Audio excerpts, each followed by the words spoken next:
Hey fight fans, welcome back to the Fight Book. This is the India Action Guy again with some massive fight updates. Today we have 11 new fight announcements, 3 from the UFC, 7 from the boxing world including some big world title fights as well as Andrei Arlovski's return in the bare knuckle boxing. Covington vs pseudo altercation, moreover new details from the UFC 317 man event. So without wasting any time, let's start the video.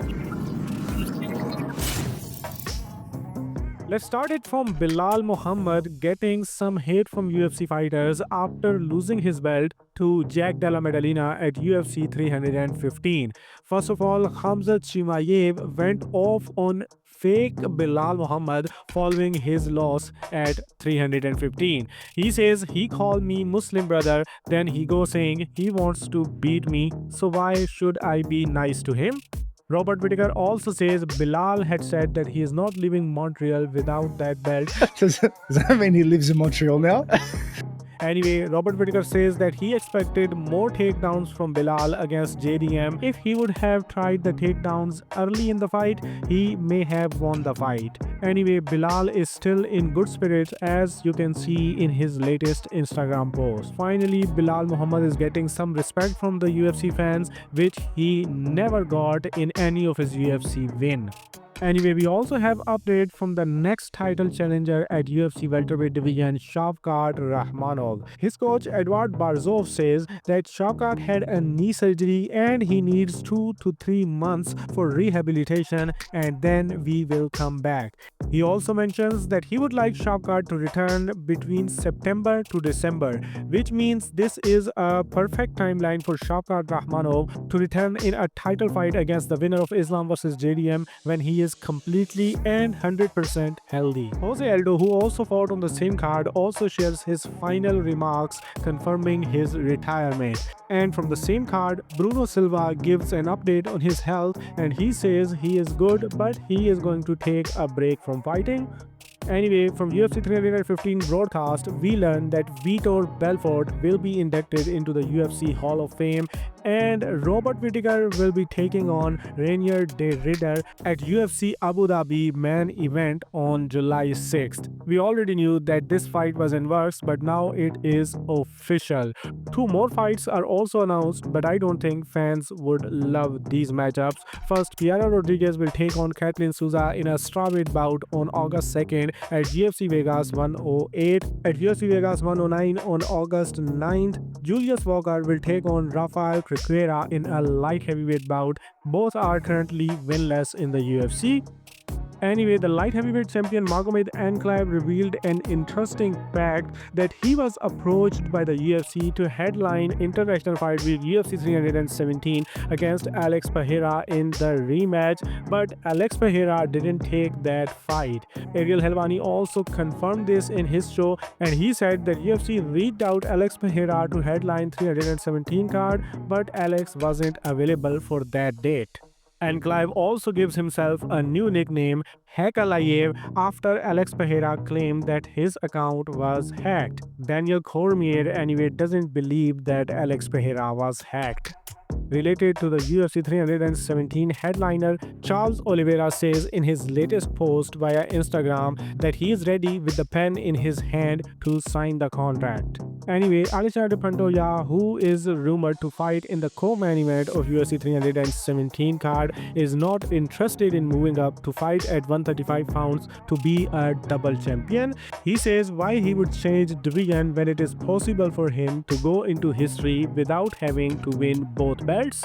Anyway, you all have been waiting for John Jones vs Tom Aspinall announcement and instead we got John Jones vs Nate Diaz. Yes, it's not a joke. John Jones and Nate Diaz announced as coaches for season 2 of the AFL reality show, which is also called the Russian Ultimate Fighter. First season featured Peter Yan and Aljo as the coaches, and this time Jones and Diaz will serve as the coaches.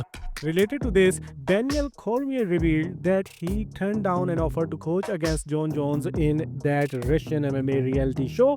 He says he can't do a month in Thailand opposite Jon Jones, especially when he can't fight that dude no more. On this take, Jon Jones also says if they fought at heavyweight, I believe I beat Daniel Cormier at heavyweight worse than I beat him at light heavyweight. Tom Aspinall anyway reacts to him becoming the longest reigning interim champion in the UFC history, and he called this record as a bullshit. He says that's not something that he wanted. He also says that he is bored of Jon Jones versus Tom Aspinall conversation, and Jones either need to fight him or he should move on. Anyway, Tom Aspinall also revealed that he will find out for sure that if he is fighting Jon Jones later tonight. So let's hope he is gonna tell us whatever he finds out later tonight. Anyway, we have another potential fight in the welterweight division, and that is Sean Brady versus Ian Gary. Yes, Sean Brady has previously called out Ian Gary for a real #1 contender title fight, and now Ariel Helwani revealed in his show that the UFC is also interested in making this fight happen. Brady says he would like that fight in August or September. Now lastly, from this UFC section, we have UFC fighter Gene Silva putting a fan to sleep and Colby Covington getting into another altercation, this time against Henry Cejudo at the Celebrity Poker Tour.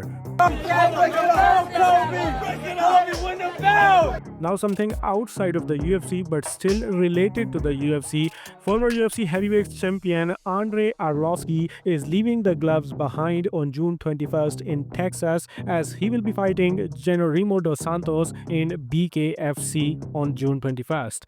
UFC's failed prospect Koan Lauren also signs with the PFL, and another UFC veteran Damir Ismagulov will be taking on Alan Patrick in APFC 108 on May 27th. Now let's move on towards the boxing fights. July 19th is going to be a great in the boxing world, as we already have Alexander Usyk versus Daniel Dubois big fight on that date, and now Manny Pacquiao versus Mario Barrios is also confirmed for the WBC World Welterweight Championship. The co-main event of this card would be Sebastian Fundora versus Tim Tszyu rematch for Fundora's WBC Super Welterweight belt, and in the feature bout, Isaac Cruz will return, possibly in a rematch against Angel Fierro. Cruz scored a dispute decision win over Fierro in a slugfest in February. Another card on the same date is from Matchroom, which will be a super flyweight unification bout between Jesse Rodriguez and Fumalela Kapfu. Another big fight is added on that card, and this is an IBF middleweight title eliminator. Number 7 ranked IBF middleweight contender Austin Williams will be taking on number 2 ranked Espinosa Oliha. The winner will be the mandatory to fight Janibek Alan Hanuli. Anyway, the next weekend after July 19th, Claressa Shields will return against Lani Daniels, defending her undisputed women heavyweight plus 175 pounds belts. She will headline Salita Promotions card in Detroit, Michigan. In another card from the same promotion on June 6th in Verona, New York, headlined by Brandon Moore versus Stanley Wright, WBA and WBC Women's Super Middleweight Champion Frenchan Cruz Dezun will return against WBA number 5 ranked Kitali Ortiz. And then the last official fight announcement from the boxing world is about Dana White's guy Callum Walsh. Yes, WBC and WBA number 4 ranked Callum Walsh, 13-0 undefeated Irish, will return in a showcase bout against Elias Espadas on 360 Promotions card in Santa Ynez in California on June 21st. Expect him on Canelo vs Crawford card too if he gets a good finish. Do share your thoughts in the comment section before leaving the video, and then do whatever you want.